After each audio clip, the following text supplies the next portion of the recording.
What makes Articles of Style different is our level of service. So I worked in a bespoke tailor shop where we took care of guys. We did their design, we did their fittings, we really made sure it was perfect for them. And when I entered the online space, it was very different. Everything was do it yourself, no one looks at anything, no one really cares. So we brought that level of attention to detail, personal touch online.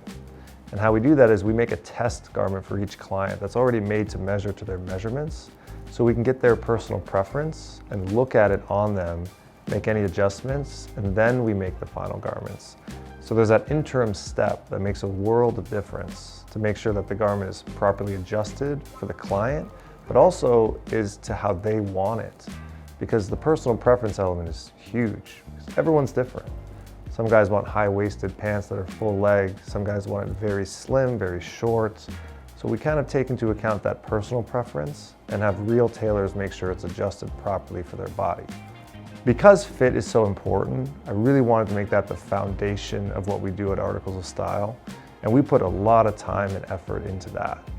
And it gets into the minutia. We look at things in 1/8 of an inch, 1/4 of an inch increments. The idea is if you get it right the first time, you're really building a customer for life. So it takes a little bit more time and a lot more effort for us with a new client on his first order. We get the body measurements, we make a try-on, we send it to the customer, we review the try-on. But once we do that, when the client opens the final box, typically they're blown away. But now also their problem is solved. They know that if they order from us, it's gonna fit the right way. They don't have to worry about this anymore. So it's really a commitment to the longevity of the garment and the client relationship. If you get it right, the garment will last and the customer will last as well. Without making a try-on garment, there's a lot of risk. Like if you walk into somewhere and they take your body measurements and just make you a final garment, there's a lot of things that are going unsaid. There are things you can't measure and there's personal preference there. You don't know how that client wants their clothes to fit, even though you have their body measurements.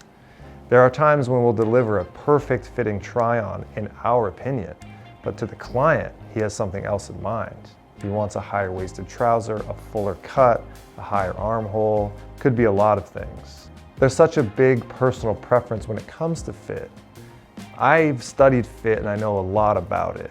And I can look at a garment and say, that's perfect. But if the guy's not comfortable in it, doesn't feel good in it, it doesn't really matter, does it? So it's somewhat of a moving target. So if you're just measuring and cutting, you're not getting enough information to make sure it's exactly what they want. The try-on garment bridges the gap between digital and physical.